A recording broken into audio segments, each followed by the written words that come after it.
Everybody here on Facebook and other platforms of our happenings and what's going on with the campaign. We've had a really eventful week. We're doing well with signatures. We're getting closer every single day. We've had a couple of forums this week and amazing opportunities to speak with people.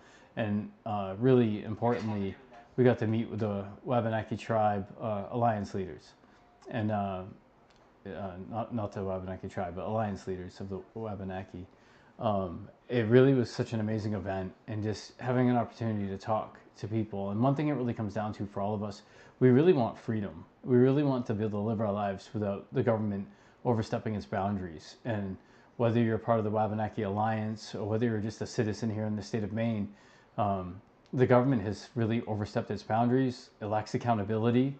And that's why we're fighting so hard for oversight, DHHS oversight. And, that's expanded more as I've campaigned and learned more of the problems that people are having. It's like at every stage of government, isn't it, Ryan? It just seems like no matter where we're at, we're finding that there's some level. We look at family court's an area where there needs to be some oversight. We have DHHS, and that fails the system, their own system, 94% of the time. There's just so much work to be done. And when we were talking last night, we met with a woman named Amber. She's a grandmother, and she's fighting for... And a wonderful woman. Yeah, very wonderful woman. And doing an amazing job. She's actually approved through DHHS for many things, like for visitations and stuff like that for other people. And I don't know the full story there as far as her approvals, but I remember her telling me them. And I just know that it takes a bit to get that kind of approval from DHHS. We all know how hard they are to work with, but Amber is just a wonderful individual who's fighting for custody of her granddaughter. A beautiful name. I won't share the baby's name just because I feel like that's inappropriate, but what a beautiful name she had, and I just feel like it means a lot to me, just the baby's name. And I feel like it's something that we need to focus more on. We really need to make sure that families have due process, that people can't take children away and hurt their lives, because I feel like the impact, maybe on a really small child, it'll never leave a lasting impact, but you don't know the psychology behind what's happening in a child when the people they trust and love that have never done any harm to them are just ripped out of their lives. And then we have these, years later, we're talking about addiction, mental health problems, and all this other stuff. But how much of that is being created by the government, by an agency meant to protect families and children? Like, how much of that is truly being created by that agency? And this is where, I was talking to a couple other gubernatorial candidates last night, and they said, well, I'm not going to run on the platform of firing people. And I said, I am. I mean, I can't wait to fire the director and, those that are running DHHS.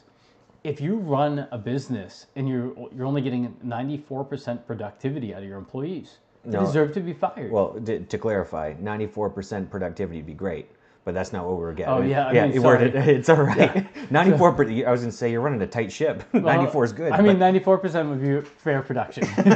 But their production is 6%. 6%. Yes. They're failing 94% of the time. Yes. Yeah, we haven't had much sleep. We've been doing a lot of canvassing. We've been to a lot of forums and meeting with a lot of people and doing the best we can to let people's voices be heard. And so my brain's a little bit tweaked right now. That's putting it lightly, the no sleep, but it's for a good cause. And honestly, this is awesome. I mean, it takes 6 hours where I'm from to get up here in the county.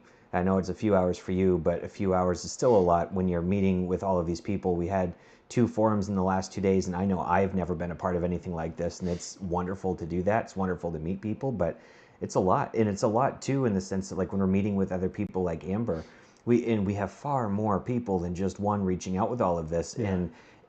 And I don't want to say this in a bad way. It's draining, to hear all of this in general. Because it's heart-wrenching. It's heart-wrenching. If you have a heart, it is draining. Yeah. Because it's just beating up inside your soul. I really feel it deep in when we're hearing people talk. Absolutely. Even the phone call we got this morning, I won't say the person's name, but we got a phone call, and you sit there and you hear their emotions, their voices crack, and because of the emotional trauma that they're going through.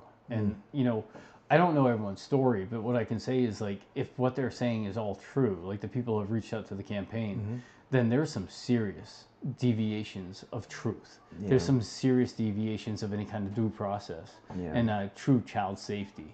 And if that's really 100%, and which I believe it is from most of the people And, I've and even spoken through with, my lived experience, I see it. yeah, You know. and I can tell you in my own life. I Yeah. mean, on multiple occasions, my dealings with DHHS have been unfair and misguided, and there's no due process. It's literally somebody's word.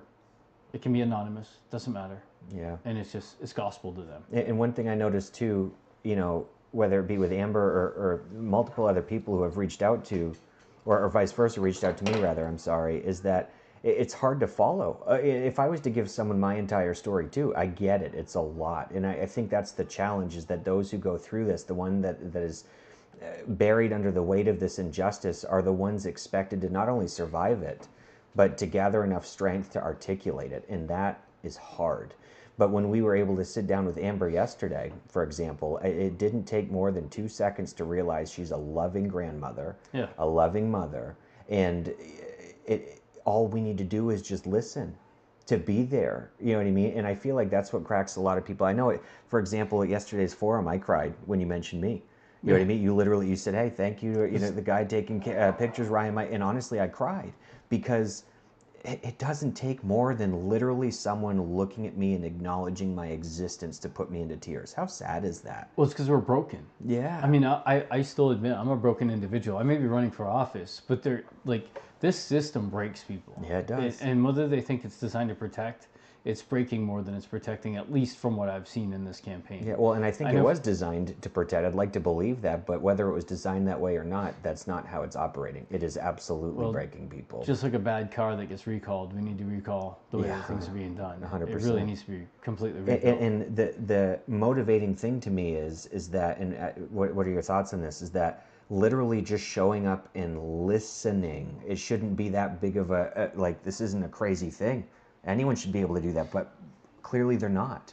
Right. And so when we're showing up and literally just giving people the space to talk in general, it seems like it's life-changing for them. I know it's been life-changing for me. Yeah. You know what I mean? Just having that person there to listen and to guide you and to just, like I said many times before, I think God gave us 2 ears and 1 mouth for a reason. We've got to listen. As an unelected person, I can't really do all that much except for listen, and truly, which is a lot, to be clear and fair. Yeah. I mean, I think it is. I love the fact that I had people to listen to me when I was struggling and going through this, and you know, those battles when you're fighting them alone feel so like every day is so long, every moment is forever, and you feel so disconnected from even.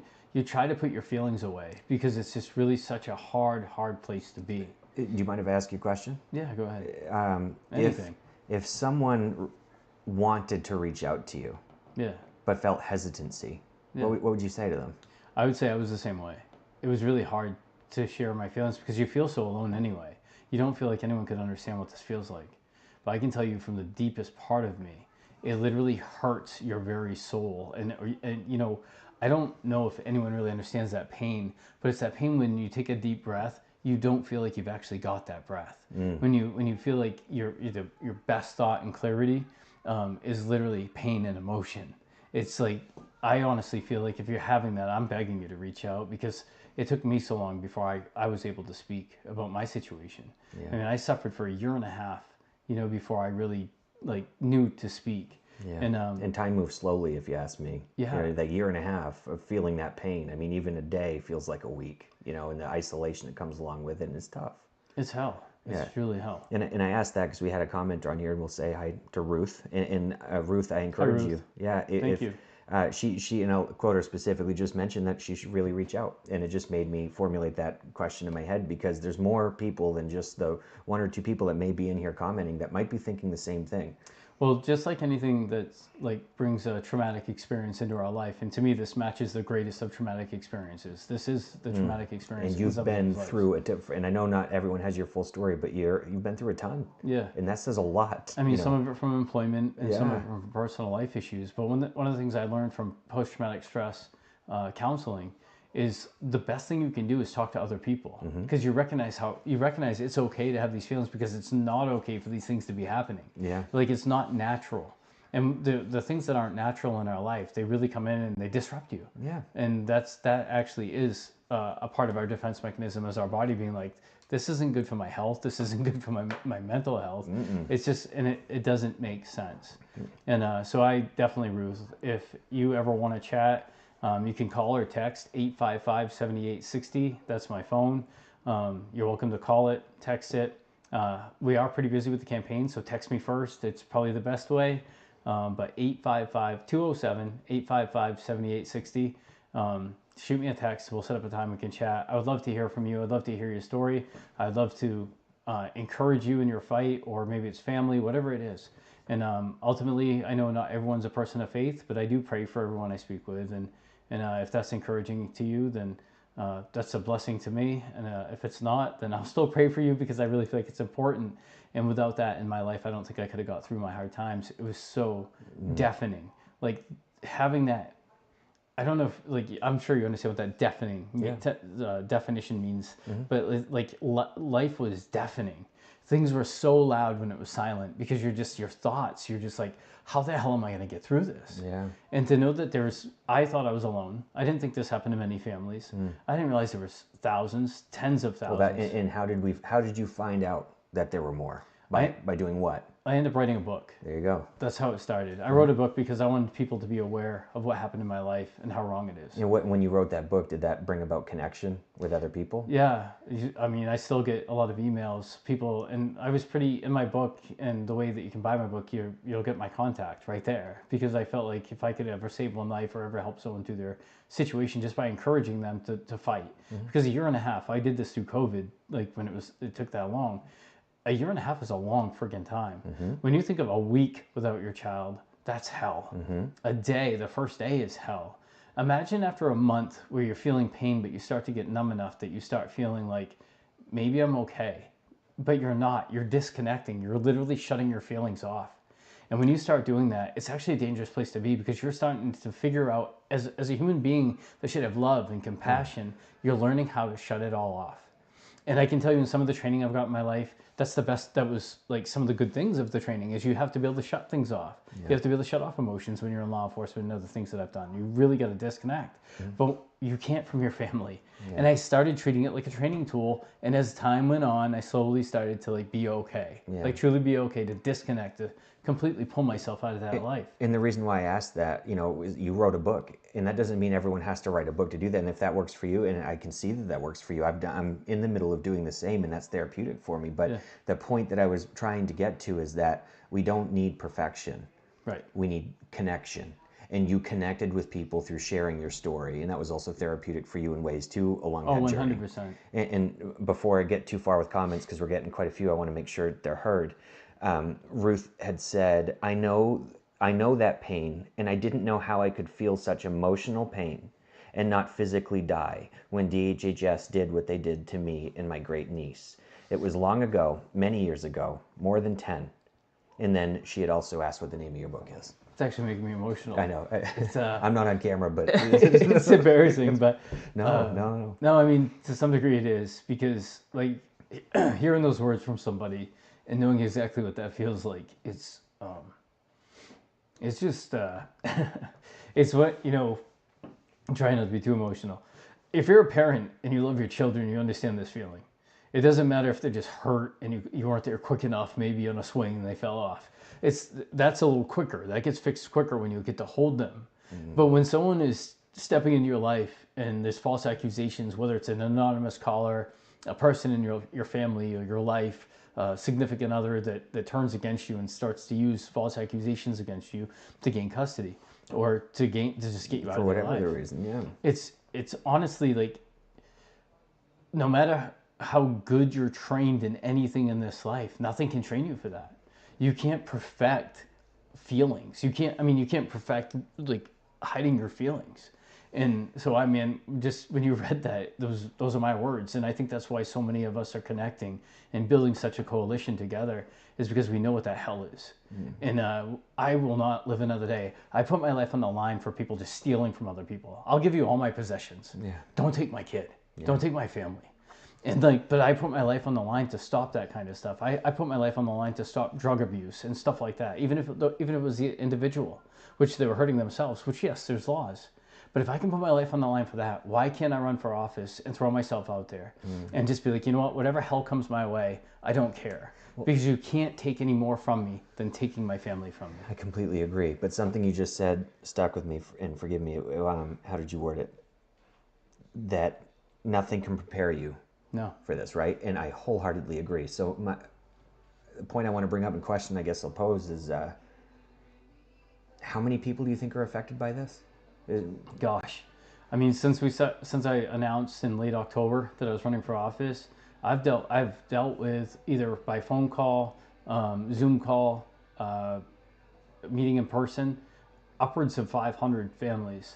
So like when you take those numbers, and you see me sometimes on the phone, like some nights I try to set up 15 minutes, which isn't really fair to them, but I don't have enough time to really give hard. someone what they should have, which should be my 100% attention, like every bit of me, so I can help them get their family back together. But there's only so much you can do unelected without being able to create legislation, forcing oversight on our government. So like I try my best to give as much as I can, but we're over 500 families that we've had contact with in some way that are having problems with DHHS. Some of them have become part of the campaign. Some of them have been quicker than others, and how quickly they've gotten through the DHHS stuff. And one of the people that actually works a lot with our campaign, now I won't use any names, but that actually works with the campaign, lost their children for a couple of weeks over 100% false accusation, and their kids were put up in hotels, and separated. And then another kid that was taken from another family was actually put with them, and no one knows the history of that kid. And then they were left alone. Yeah. And this is all documented, all true. And then, like, Amber said she didn't mind us talking about some of her stuff. But when you sit there and think that false accusations were made against her and her son, and then the person who made those false accusations testified, it was testified into in court that they lied about those testimony. Perjury, right? Any kind of sworn affidavit that you lie about is perjury. So, like, this person goes to court and finally says, no, that wasn't true. But agency. How did DHHS feel about that, though? They said, we don't give a shit. Yeah. It's there and they're going to use it against you. We're still coming after you. Yeah. Why? Because it's better for money when they take a kid into custody. They get more federal money. And I hate this. This sounds like a conspiracy tinfoil hat situation. No, I hear And you. because why would you care? Like, it's a job. It's a state job. Why would you not care more about the truth? But they care more about the money. Or children. Yeah. Or families. Like, how are we not prioritizing those two things? And why do we keep giving them a blank check? Yeah. DHHS. You're functioning at 6%, and even with the latest report, 76 cases pulled, 36 of them was substantially, this is from the Ombudsman, substantially failing the people of Maine. 36 out of 76. That means 40 might have been failing, but they weren't substantial. 36 was substantially failing. That's still roughly half. And if there's 13,000 complaints, was it roughly in a year? A little over 13,000 complaints against DHHS. You take half of that, right? That almost 7,000 families substantially failed. Again, no matter what, one family failed is too much. One child being harmed in any which way is too much. And before I forget, because where I was going with that is you said nothing can prepare you for this, and I couldn't agree more, right? And my point to ask you is, how many people do you think are suffering through this? The answer is a lot. I'm guessing somewhere near that 13,000. Yeah, at bare minimum, right? And that's a year. But let's use that 13,000 for example. There's 13,000 people, families out there dealing with something that nothing in anyone's life can prepare them for. No. So what resource do you have? Honestly, at you this have point, people like you, and you have people, right? It's working together and fighting. Because if we have enough numbers, if we all come together, and I don't. And by the way, I'm sorry to interrupt you. I don't mean that you, as in like you're the only person that can out here do that. It's you, as in me, as in these people watching this live. Any one of us can turn that pain into purpose and be there for others, because there's no one there now. And that's the perfect phrase. Turn your pain into purpose. Because if you're suffering through this and you're just gonna be by yourself, I feel bad for you, and I know it's gonna suck, and it's never gonna get easier. The only way we can change for our children, our grandchildren, future generations, is when we come together in a coalition, and we actually create something. And I'm not talking about just the campaign. I'm running for this reason. I'm running to create this coalition. I'm running to create this family movement where we can actually bring better laws into the state of Maine that protect Maine families. Whether I win or lose in November, sure, I would absolutely love to win. There are so many things that I could change that would continue to benefit families and the state of Maine. And the more, I believe, the more people we get involved now, the better too. The bigger, the more there's unity and community, and there's a power in that coming together and making change. Amen. And before we get too far, I want to make sure we read the rest of Ruth's comment. She just said, "I honestly know that pain, and with all this time, it does not completely go away. No. I still." Sorry, another comment came and I lost my place. Well, with what she said, it doesn't go away. I think she understands why I hope my emotions, when like it never leaves. You remember that feeling. It's like the tree remembers the axe. Yeah. Perfect placement for that. I never forget that, because your body, like the tree, remembers the trauma. And this is, like you said, is one of the most traumatic. And I know, again, through your law enforcement career, through your life, you've had experiences that I believe would break me. I mean, just hearing about it, sometimes I can't even hear what you're talking to me about, because it kills me. Because I feel, I try to put myself in the shoes of other people. And if I went through a fraction of what you went through, man, man, I'd like to believe I'd do the same thing you're doing now. Yeah. But that's a lot. Well, in my life, I can share this, but in my life, I've been trained to do put myself at risk for other people. Mm-hmm. I've never ever hesitated, and I've never been scared. I've never had fear. I always knew what I was doing was to protect someone else. It never, ever, ever was something that I said no to. I'll be honest, there were some situations where you're like, holy crap, like this is intense. But you still just keep moving. You just keep going, because always that's forward. What your job is. Mm-hmm. And honestly, I've always felt like a sheepdog, a protector of people. And maybe, maybe a little bit more than I should, but I'd rather protect people. I mean, me telling you about saving that dog in the bed, that was a little crazy. Don't dive in water until you know how deep it is. but the dog was drowning, and well, that's a story for another day. But another story. I told you got to write another book. Right. Man. I'll never be afraid to do something. When this happened, and I didn't have a single tool, as much as I've been trained, and I consider it to be a warrior, to be that sheepdog, to be the kind of person that truly isn't afraid to go in and do something. I didn't know how to deal with myself. I didn't know how to deal with my emotions. I didn't want to see my mom and my dad, because I felt like even my whole family thought of me as a hero with some of the things I had in my life, some of the accommodations I've received in my life, the life-saving award, the valor, all that stuff. I was like, I can't be broken. And then you sit there and you're like, every time you go to speak, your eyes will up, your throat closes up, you feel like you can't breathe.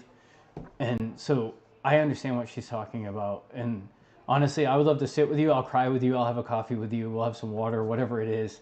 But I understand what you're going through. But one of the things that I did, and I still go back to today, it doesn't make me as emotional as hearing it from someone else today, but I made videos every single day talking to my child. I still make videos, for my kids, and I think, it may not even have to go anywhere. They may never, ever even see them, but I make them simply because I want to feel like I'm talking to them. I want them to know that if something ever separates us enough that I can't communicate with you, this is how I feel about you. I love you, and every single day I'll communicate. And that's what I want my kids to know. So, I mean, I haven't made videos like that in a long time, but that's what I did when I was disconnected. Yeah. And sometimes I still make like birthday videos, stuff like that. Just because if there is one day that I won't be here, it may be 10 years from now, maybe tomorrow, who knows? But there's a day I won't be here, and I want them to know that I love them. I want them to be able to hear it from my voice. And even with the time missed, I made hundreds of recordings for my son. Yeah, I think it's really important. So Ruth, do that. Take some time, grab your phone, cry through them if you have to. Do whatever. Smile, be joyful. If it's a special day, try to really, make a video on that special day, even though it hurts even more. I think it's one of the things that truly helped me. And I don't mean survive like I was suicidal, but it helped me survive. Yes. Because it made me feel a little bit normal, even though I knew that my son wasn't seeing the videos, but it was just the hope that there would be a someday. Hope is a powerful thing. It is. And she goes on to say, she says, I still cry when I think about it, and I'm crying now when memory pictures pop up in that kind of loss. Let's see. The loss of a child you deeply love, that kind of pain, even though you may see that child later, knowing that they were pulled away, and the pain that it caused for that child that never goes away. Knowing that it was so wrong, and that the child never received the same kind of nurturing love that they were getting while they were with you, with the family. And that kind of pain never goes away. That's a lifetime of pain, and it was so unfair. I was told a child is resilient, and Ruth, that's exactly what they told me too. That they get over things quickly, but all I could do was envision how horrible the pain must have been for her. And I know that she may not remember it completely, but it wounded her subconsciously and affected her. And it had to. She was devastated and was only 3 years old. What's one of the things, so we've been speaking to a lot of people who've been in foster care. And even though they, some of those people that we've spoken with that have been in foster care or had been in foster care in their youth, one of the key things that they all, not all of them, but a majority of them have said, addiction, alcoholism. Like they seem to lean towards something. They felt disconnected from life. And so, like, I don't know about how long of an impact this was on Ruth's child. One thing is I can tell you is, like, without even studying, I don't even think you need to have a full-on study. Most people in foster care or that have been separated from their parents feel a significant impact. The younger they are, the less impact, which is good. So I'm hoping that this child was young. It sounds like past tense. Is it past tense? I believe so. She said it was 10 years ago. Oh, 10 years ago. Sorry, I did miss that. But, like, so the impact hopefully was, well, the child was young and it has less impact. But the older the child gets, especially after 10 years old, almost everyone I've spoken with, it's really... Well, and I'll be honest with you, if I'm understanding her correctly too, I was bawling my eyes out when I was separated from my kids. And for this, I mean, literally, Ruth, it's like you took the words directly from my mouth. I said and thought those very same things. And it was, I mean, nothing really feels reassuring when you're disconnected from your kids, but to hear that they are resilient, like, that's a good thing. But did that really honestly, mean anything to me? I gotta look at them and be like, shut up. Yeah. Oh, I felt that too. Yeah, I mean, regardless if they will get over it quicker, they are still at the age they are at, and no one deserves this, but at the age of 6, at the age of 7, 3, 4, 5, doesn't matter, they're going through it. And I know what this feels like as a father going through it. And I've never been more, I've went through a lot in my life too. I have been hurt in ways that's hard to articulate. But this has been by far the worst. And I don't think there could ever be anything that would be worse than this pain. And my question was, how were they feeling? And the sad truth is that I don't know. Right. Still to this day, 2 years later almost, and I have no connection whatsoever. And that...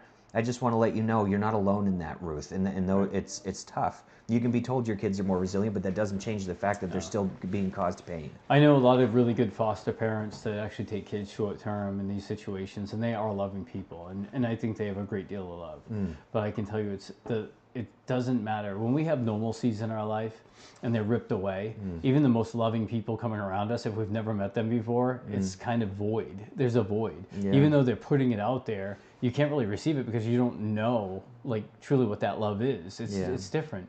Love is a behavior. Love is an action. It's not just a word. And, like, so even though I know these foster parents are very loving people that actually, like, do a really good job in foster care, and I'm so grateful for them, but, like, even though I know they are, like, they will even tell you how long it takes for a child, like, that is truly in a bad situation, like really bad, how long it takes for them to break down their walls. And it takes a long time. Yeah.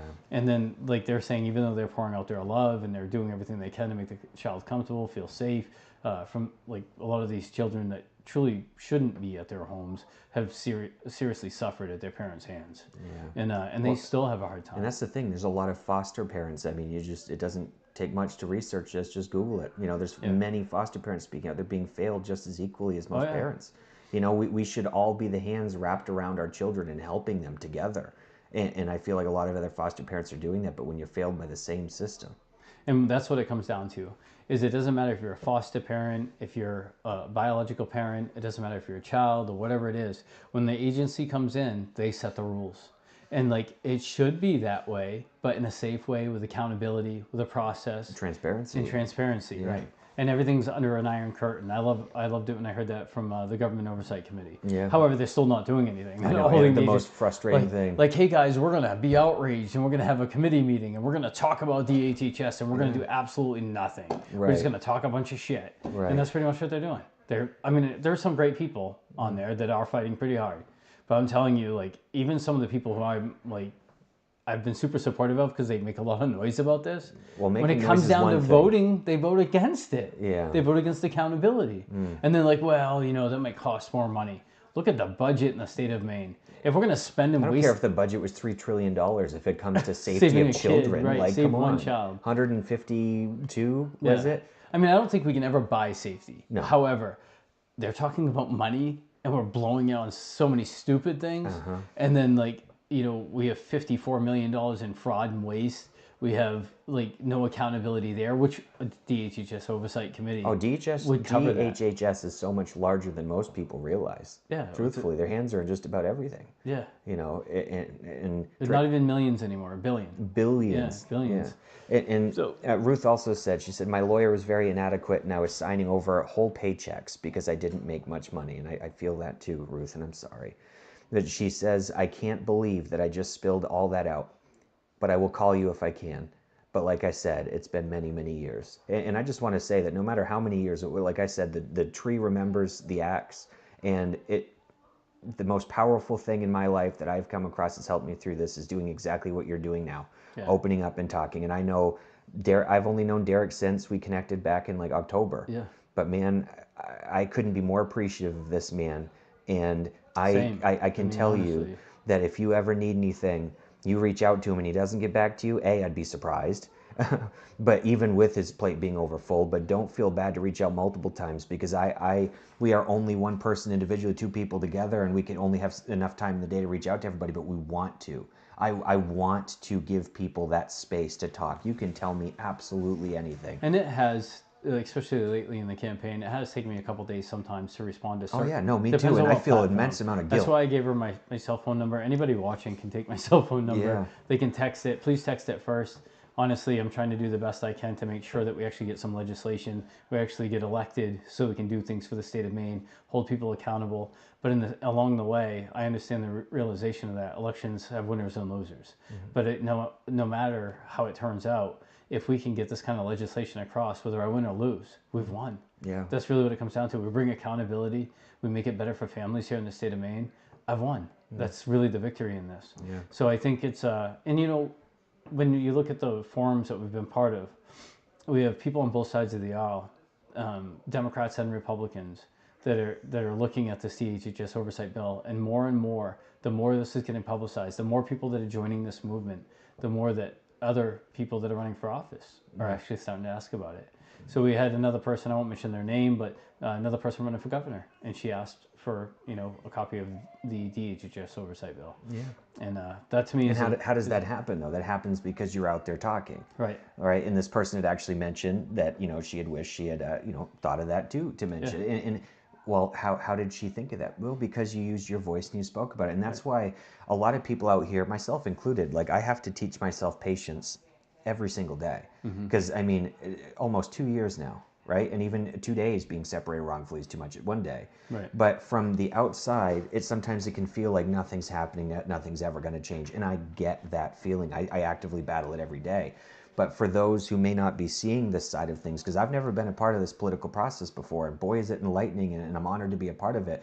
But look at the change that we have already factually been able to make. So for those of you out there who might not know, and because I don't blame you for not knowing, it might feel like it's almost impossible or that better days aren't coming, but I can promise you, as someone who's on the ground trying my damnedest, excuse the language, to move forward and make change, we have already put this at the forefront of, I honestly think, everyone's campaign. Yeah. And we're still working on it. So to your point, even if you don't get into the governor's seat, the noise we're making isn't going anywhere. And it's not going anywhere because we're constantly moving forward together. And as this movement grows, as we connect with more people like you, Ruth, and anyone and everyone, this is only getting bigger. Better days are coming. And I can tell you personally, as someone who has been separated from my kids for almost 2 years and felt like the most hopeless I've ever felt in my life, I couldn't be more full of hope, truthfully.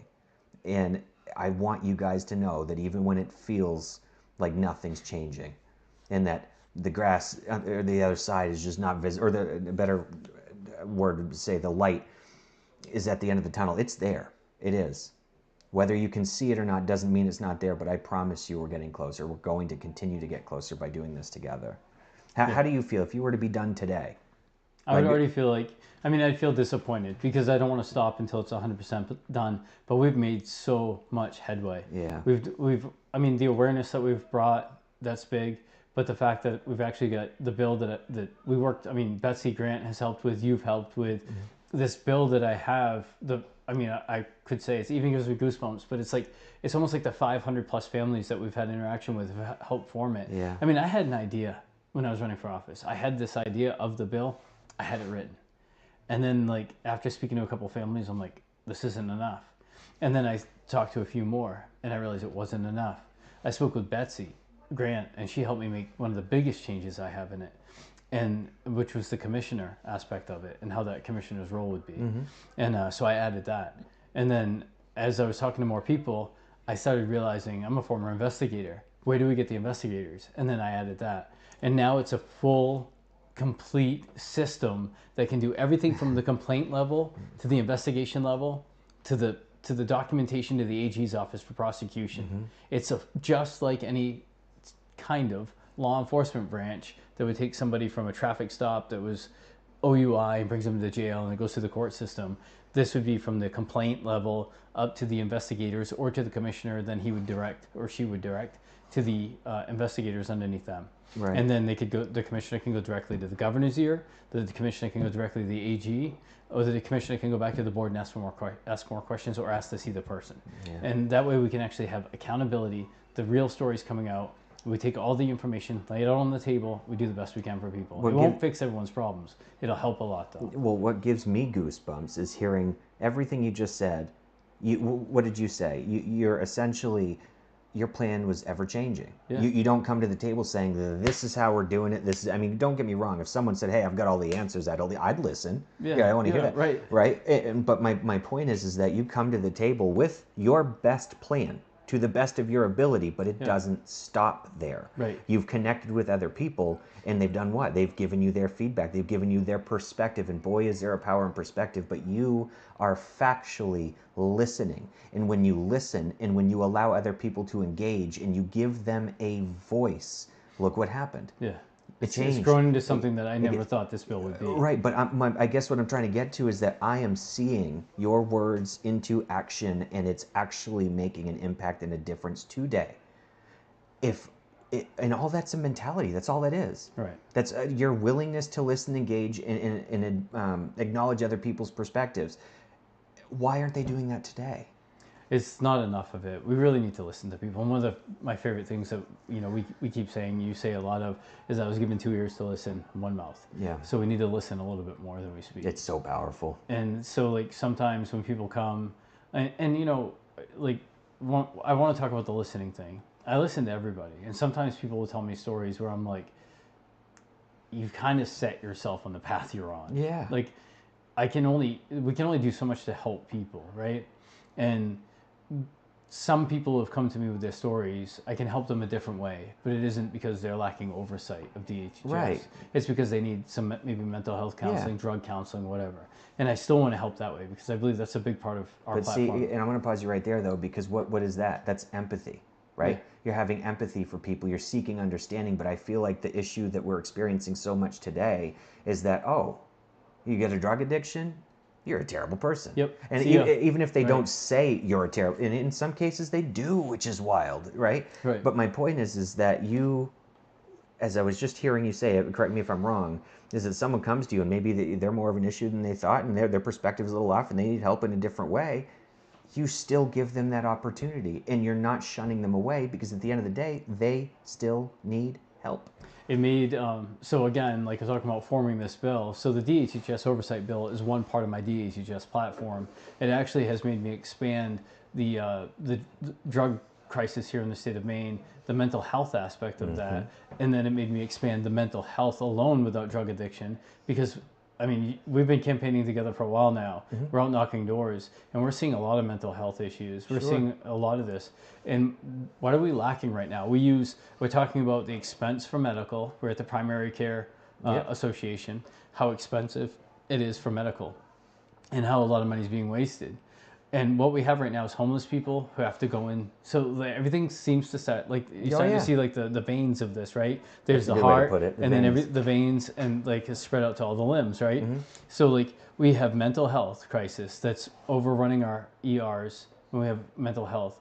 And it's not truly a medical emergency. That's a physical thing that a doctor can fix. And a doctor's not a psychologist or a counselor. So we're really lacking in how to treat mental health. And then when you have drug addiction, it's an addiction. It's something deeper than, it's not a physical thing. Maybe withdrawals might be, but it's not a physical thing. They need help with a counselor, a drug counselor, a life coach, whatever it may be, to help them get through their situation. And there's so much that goes with that. And then you got to think of the homeless community, the people who actually like maybe out there with addiction, mental health, hard times. Like there's different sects within the homeless communities too. And then we have to look at the mental health of all that, and then look at the reason why all these things are happening. Then you have to sit there and think, well, people are homeless because housing's not affordable. So like you can literally just start with the smallest part of something you want to fix. And if you sit down and listen to people, you're going to realize that there are so many different things that bring you to where you are. I like that analogy. It's completely helped me create my whole platform, just having one idea that I was upset about and wanted accountability for. And my whole platform is from listening to people. Every aspect of my platform is from listening to people. See, and that's why I believe you've heard me say this many times before too, but I like your analogy about the veins, or maybe even like a tree, right? Yeah. The branches are all, it's connected Right. in every which way, but it takes someone to look at these things, like we were just talking, to listen, to be willing to come to the table civilly, to work together to actually get to a solution. But I call hope, I think that's the center of that tree, so to speak, hope.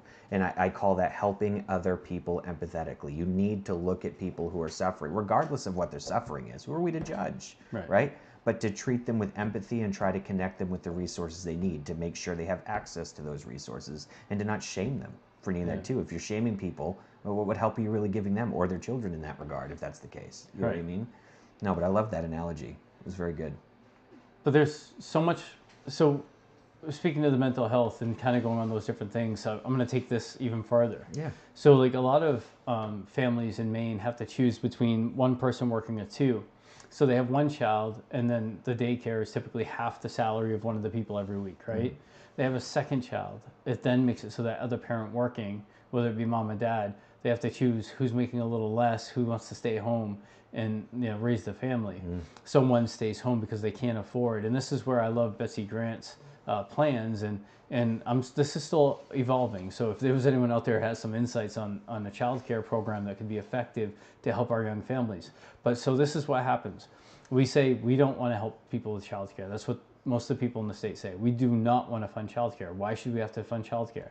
So what happens is that now that family that had two incomes, they have their second child, one drops off. Now that family of four qualifies for every bit of state aid because that person's dropped off from work because they can't afford childcare. So the state recognizes that and says, you know what, let's give them benefits. So now they have SNAP, Maine Care, other programs, like all these other things. It all adds up to almost more money. Than whether if they would just support something with childcare to begin with. And it usually lasts longer term. So what happens is when you create a family dynamic where mom or dad stay home to raise the kids, and they have two, they're typically like not feeling so reserved to have another, right? And not that I would ever want someone to stop, please procreate. We need people in Maine. We do. Like, we should have, I don't know, like almost like an extra credit here in the state of Maine, the tax credit, the child tax credit. We should find a way. Yeah. I'm only joking, but I mean, there's got to be something we do, because we do need a growing population. We have an aging population, and I'll be honest, I'm going to be going in a nursing home someday. I want someone there to take care of me that's young enough to pick me up. But all joking aside, is we end up spending more money on those resources by having that family not working. And so if we could spend some money, and I'm not saying like universal child care, although if you could prove to me financially 100% that was going to get us through the top, then I'd be like, okay. But some of the budget lines I've run are over $360 million if we went with universal child care. That's the thing I'm excited for, is because I know if you were to sit someone, again, I'll name drop Betsy Grant, wonderful woman, and ask her opinions on this, not just opinions, she's lived through this. She has a successful, child care organization. She knows, but what's missing right now? There's not someone listening outside of yourself. Right. And I know that you just told me moments ago, you had a plan, you connected with her, and then your plan changed significantly. I'm so excited to get, if it gives me goosebumps to see a future with you actually in that governor's seat in the Blaine House, because I would love nothing more than for real everyday people who want to be a part of the solution and not the problem come up to you with their voice and to have you listen. Because you do this now. We're actually doing it every day. Right. You know, it'd be wonderful. One of my favorite passions is gardening. We've been talking a lot about that, right? There's different stages in gardening. You're still a gardener from the day you till the ground, right? You don't have any seed in there, nothing's growing yet, but you're still a gardener. You put the seed in the ground. Your biggest issues are weeds, water, too much water. They, just to get them to germinate. Once they germinate, then it's sunlight. So you understand where I'm coming from. Yeah. Even if we get in the Blaine House on day one, we've planted the seeds now. Yeah. That would be the point of weeding and watering, Yes. right? I like So that. we're gonna go through the weeding and the watering stage, and the harvest might take a year, 2 years, 3 years, 4 years, but we're gonna keep weeding and watering until we get a good harvest, and maybe along the way, and I think politicians are afraid to say this. We're going to use too much fertilizer. We're not going to put enough fertilizer, but we'll adjust because we're going to continue to listen to people. Because the key thing, and the reason why my campaign signs are two-sided, one is DHHS oversight now, the other side is voice of the people, is because I really feel like we need oversight. That is the voice of the people. Absolutely important, yeah. But ultimately, forever, that needs to be something for people in politics, is listen to the voice of the people. Some of the people that I'm bringing into the Blaine House with me are people who have never served in politics. And then on the flip side of that, there is somebody who's running for governor on both sides of the aisle right now that's currently running that I will bring into the Blaine House with me if they will, from the Democratic side and the Republican side. And you might say, why is that? And they've actually, these people have either political pedigree from family, meaning that they're a next generation politician, Sure. or they've served a long time and really haven't got a lot done. The reason why I'll bring them in is because I've heard their ideas, and I think I can expand more from some of their ideas on the things that they understand. It doesn't mean that they're going to be able to go past legislation because I brought them in as advisory, but I still want to know how they got where they are and how this other side they're so far apart. Yeah. Why can't we just listen and come together? And if we can do that with just 2 people that are running for governor right now, Yeah. we might be able to do this for the whole state. Yeah. And it 2 might get turns to contagious 4, and 4 spread turns throughout the to 8. country. Yeah, exactly. And if it doesn't at the end of the day, and we just made this election cycle a little kinder and truly, Well, to your point, you've already planted seeds. Yeah. That's the movement that I was talking about earlier. Like for those who don't see, like maybe they feel like things aren't changing. It might be slow, but we are planting those seeds, and I'm seeing the fruits of that labor now. Right. You know what I mean? And that was an incredible way to put that. yeah, I And mean, boy, do I think we need some weeding. we do need some serious weeding. We're planting seeds, and the Yep. weeds are there. Yes, they are. And they're strangling the saplings, but or the seedlings. I mean, but we need to do whatever we can to make sure that either our administration or someone else's administration has the right tools, has heard from the people, whether it's through all the work that we're doing. And when I say we, it's not you and I are the voices that are part of this right here. You know that there's so many more. The 500 to absolutely. 600 families, people in the campaign, people that we meet along the way that are just like, hey, I've never had a problem with DHHS, but we really appreciate what you're fighting for. And I'm just so blessed to kind of see the swing in the way people are starting to recognize that an independent candidate is not a Democrat and it is not a Republican. An independent is a candidate. It means you're unenrolled. I'm literally putting on the ballot free Maine independent. You can have up to 3 words when you're unenrolled. Those are the rules? Yeah, you're allowed up to 3 words. Mine says free Maine independent. I want to free Maine from all the bureaucracy and all the red tape, the Iron Curtain. I want to free Maine so that we can actually raise our families, so that we can be focused on what's important and just look at our retirement. I mean, we don't live to die, but we need to live good. And if we can set it up so that people can be prosperous and they're not having someone breathing down their neck. I don't know if you remember the conversation we had with somebody the other day, but they were saying, I was always petrified that somebody would call DHHS on me. And they're like, I was so scared. And I'm like sitting there thinking, should we be scared of our government or accepting the fact that our government can be a resource and a tool to help us in times of need? Instead, people are petrified, and that seems to be more and more the case. Yeah. And it should never be like that. If we're scared of our government, I'll tell you what, 1776 makes a lot more sense, doesn't it? It really does. But I'm not saying we resort to violence today. Right, I'm just saying no. I understand way better why why they were Of upset, course. because they felt so disconnected from their government. If we want to cause rebellion or create rebellion, we create rules that nobody can live by. And that's what's happening, is they're creating such a standard that no matter how good you are, no matter what you do, they're creating a standard that nobody can truly survive by. And that's why we just want accountability. And I think that's, I mean, through this whole thing, you've been the biggest blessing. I've had my days where I'm like, I don't even know if I can do this anymore. I listen to another family, and again, it's making me emotional right now because thinking of it. But like, it's exhausting to hear it and be like, yeah, I don't know that I'm ever going to be able to change this. It's like dropping a tear in a river and expecting to raise the level. Yeah. But we're doing it every single day. We're continuing to build upon it, and we're starting to raise the tide. And I know that it's coming. It's going to be high tide for a lot of these people. If I'm being honest, I don't think I've said this out loud before, but, and it kind of echoes something you had mentioned before. You've been a blessing for so many different reasons, but for me, of course I have hard days. We all would. No, I wouldn't believe you if you said you were in a position like this and it didn't affect you at all. I just wouldn't, right? And I understand, if I know that you follow a lot of my content and others out there do too. I am always open, always, the good, the bad, the ugly, everything. But I'll be honest with you, I hold a lot back, and I hold a lot back. And again, you know, this is completely just out in the open, speaking my mind, is that I don't want to discourage people. You know, I feel like if I'm out there explaining just how bad, like if I'm really truthfully going out there saying how bad I'm feeling every single day, I don't want people to lose hope. Right. You know, but there's that fine line of, how do I want to word this? You gave me a place where I said, you know, I know you're not going to judge me. You know, I know you're a safe place to talk to. You understand, you can relate, and even if you didn't, you'd listen.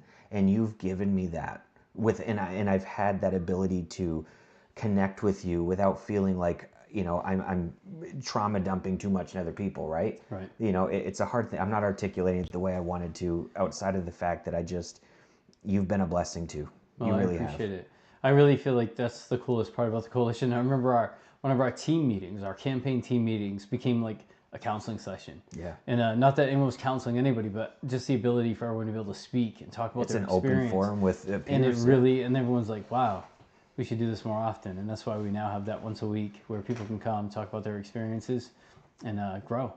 And it's really, again, that's what this whole campaign's about. It's just building a coalition of people who can actually get something done. And once we get big enough, regardless if I'm in office or not, people have to listen. People are going to have to listen. Yeah. And we'll bring accountability one way or another. And whether it's quickly, it was like day one executive order in the Blaine House. And honestly, I think I've said this to you before. I'm not a huge advocate for executive orders. I think that's why we have a legislature. But when they won't work together, and we've seen 40 years of declining child services in our state, like seriously declining. I don't know if they've ever been good, to be honest with you. But I'm just saying, like, my adult life, I mean, I'm 51. From my recollection, the last 40 years have been brutal. Oh, yeah. Like, just going bad, and much worse. And I will use, for child safety, I will use an executive I feel like order. we have to re-snap the line, and we have to create something around it that keeps it moving forward. I will put a sunset clause on that, and I'll explain what that is. Yes. A sunset clause is like, so I have my bill already created, but a sunset clause would be, I'm writing an executive order, but it's going to expire on this date. And the only reason why I would do that is I would want our legislators to sit down and work together to actually, so that, because like I told you before, my bill started like small. Yep. And now the bill's like a little bit bigger. It's still not many words. I mean, it's pretty clear. Sure. But it Doesn't have to be. encompasses more. It encompasses and takes care of more stuff. It gives more accountability. There's more availability to take care of issues that would arise from accountability. So like as that bill grew, like oh man, I just got sidetracked completely. No, you're good. But it's taking it from the level where we can take it and have that accountability for people, have it so that we're getting the job done, and then going back to our government like failing us for so long. We really have to find a way on day one to where if I write this executive order, I still keep people in the process. Yeah. Like I don't want to ever be. I really hate executive orders. No, I think hear that that, yeah. they're bad.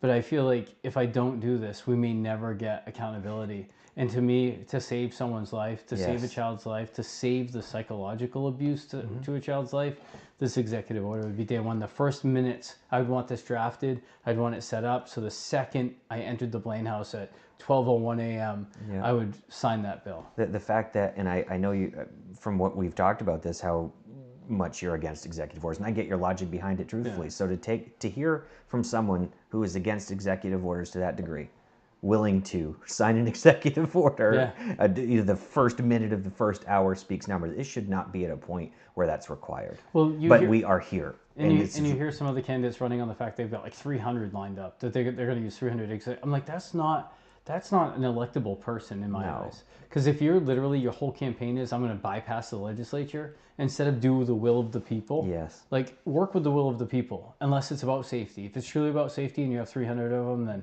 wow, like we're really in a messed up state. Yeah. And but I mean, if a few of those are about safety and public safety, family safety, then I would understand. But set a sunset clause so people are forced to work together.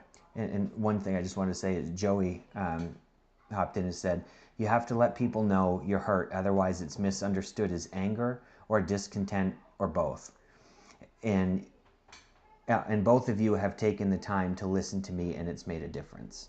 I'm glad, Joey, honestly. I appreciate Joey a lot. He's helped us a lot with the campaign. Absolutely. He's really a warrior for truth and family. It's just such a blessing. No, he really has been. We were down. I mean, he's traveled and come out and helped out in the cold. And what a blessing. And I appreciate you, Joey. I don't know if he's still on there, but I appreciate you, brother. And I'm so grateful for the work you're doing.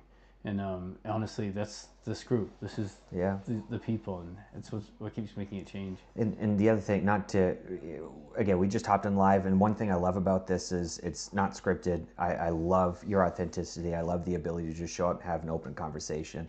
I'm appreciative of Ruth jumping in, adding, honestly, tremendous value by sharing your story and connecting. And thank you, Joey, and all others that are viewing still now and have been. Appreciate you more than anything, because you are helping this movement grow, truthfully. Each and every one of you make a bigger difference than you may realize.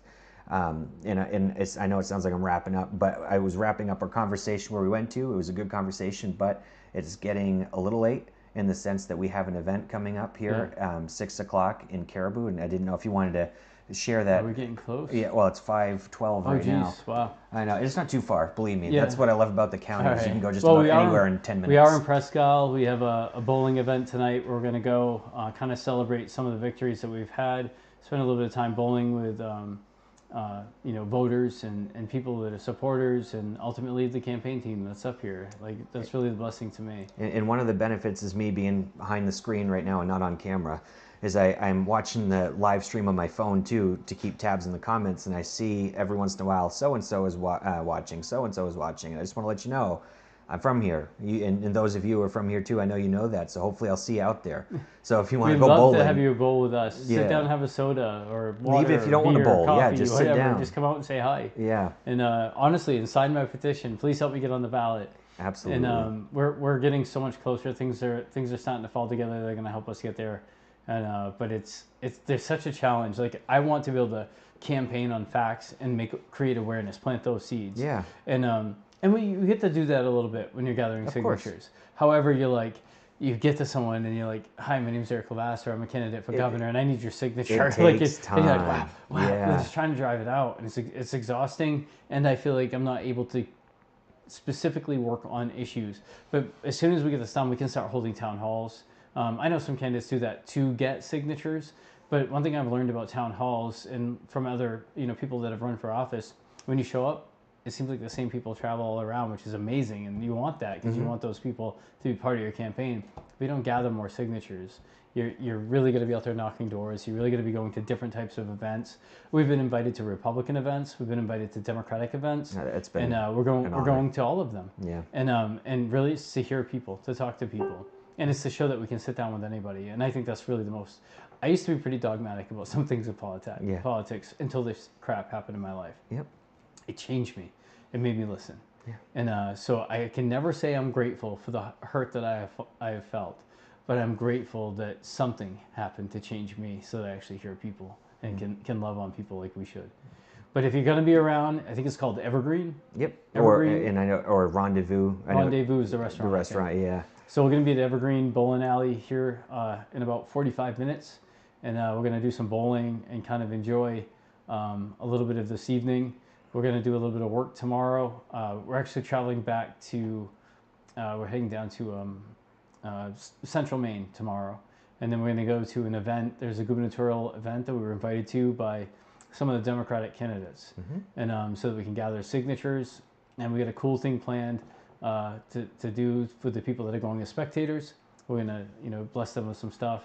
And then, we've got other events that we've been going to, but it's been exciting. And if you noticed, if you got to this live stream by my post where I said, hey, live now, it wasn't quite now because it took us like 20 minutes because, again, if you've heard us say anything multiple times, other than I'm sure it's DHHS reform and the need for it, but it's also we're not tech savvy. If there's anyone out there that loves working with technology that wants to help, we we'd can love always to have use you on the volunteers. team. Yeah. And that's another thing that I don't mention enough because I hate to burden people with work, and like it makes it so like I'm working all the time trying to do everything I can, but we really do need people in every single county that are willing to be a contact, to be that person who can hand out signs when signs are necessary, to help with literature, to give people resources. And it may seem like small things, like handing it is beyond huge. If I'm in Portland, I have to travel up here to Presque Isle. If I'm in Presque Isle and someone needs something in Portland, but I have someone there, I can just make a phone call. If you would have asked me a year ago, like, hey, do you want to go out and get me 4,000 signatures? And that's a lot of signatures too, granted. I would have said sure, and had a completely different outlook on it. Now that I've actually gone out and started knocking doors, man, it's not as easy as just getting, quote, signatures. It's so much work. Yeah. But honestly, another quote that I'll leave you with is that if you love what you do for work, then you'll never work a day in your life. Yeah. And I don't feel like any of this is work because there's such purpose behind it. And to be able to connect with so many people, to help give them a voice, I know what it's like to lose that. But I don't want to say lose. No, I don't believe anyone loses their voice. But boy, you can be silent. I understand they can silence you and take it, but your voice is there. Right, and even if it's been silenced, doesn't mean it's gone. Right. And it takes time to get back. For me, I isolated myself a ton. We talked about that a little bit before, but what makes that better is, again, not needing perfection, not seeking perfection, but seeking connection, coming together, focusing on unity. That's perfect. Yeah, and so my point earlier is that technologically I was a little challenged there getting this going, and however. The reason why I'm prefacing with that is I'm going to try to take my laptop and my setup to the bowling alley so we can live stream there as well. And even at the event tomorrow, if I'm able to live stream, I want to try to get you guys connected as much as I can. I'd love to have you guys with me every step of the way with us. And the other part that's cool about this, and even though we're not endorsing Republicans or Democrats, we've been invited to a lot of events that contain, political parties, both sides, which is really cool, and I'm grateful for. I think it's because of the heart that's coming out of the people that are in this campaign. Well, I'll be honest, to be very specific, the event that we're going to be going to tomorrow, which we didn't even plan on. Yeah. We were going to be up here for another couple days, and then at this forum yesterday, which was full of, I think, all Democrats, majority of Democrats, independents, is that this a Democratic gubernatorial candidate invited us to this Democrat-only event. And that, to me, is a beautiful, beautiful thing. And knowing we have some differences, he didn't care. He just really believed in the process. Yes. I was honestly blessed, literally blessed. Because I want to speak to everybody. I don't care if you're on the left. I don't care if you're on the right. I don't care if you're independent. Because we're human. We have to come together. We have to forget the parties. That's how they make money off us, and that's how they cause the division. Yeah. We just got to forget those lines and truly go by policy. What's somebody going to do for the people here in the state of Maine? Mm-hmm. And we need a fresh set of eyes. And I can tell you, I really feel like the life experiences I've had, and I'm not meaning just the negatives with DHHS, sure, but the life experiences as a law enforcement officer, as a construction worker, a small business owner. Like, I can tell you that I've never been the millionaire business owner. I've always had a small business where you get by, you can have I've had up to at one point we had a lot of employees, but when my brother and I were in business together. But when I went back to just being on my own, after I went through all this devastation, it was hard to work. It was hard to survive. Yeah. I literally let everything go in my life. Yeah, I feel that. And then I just wanted to start over and and be small and So like having 5 or 6 employees right now is a small business, and not that I maintain that right now. I'm actually even smaller than that, doing a lot with HVAC, distribution, and stuff like that. But one thing I can tell you is like you just don't know like how much life can change, like as this stuff is happening. But anyways, if you guys are gonna come out, I could go. I like have all these thoughts coming. I get sidetracked. Well, that's the thing. We'll be streaming there too, hopefully. So, Yeah. hang tight. I'll be open with you and hopefully up and going in no time. And if there's any technical difficulties, you'll be the first to know. And you probably hear me like really upset with how bad I'm bowling. So it'll Well, be funny. It'll be You hysterical. do still have a finger injury. I know it's not your Yes. dominant hand, but I don't know. Right. Can only bend it that far. I won't go all the way yet. Oh no, it's a tweak on me. Wild. But this is the hand I bowl with, so this Good. is just to guide it. We're good. Well, stay tuned and keep an eye out for our link. We'll make sure to share it. Like I said, like Derek said, it's going to be at 6 o'clock at the Evergreen Lanes in Caribou.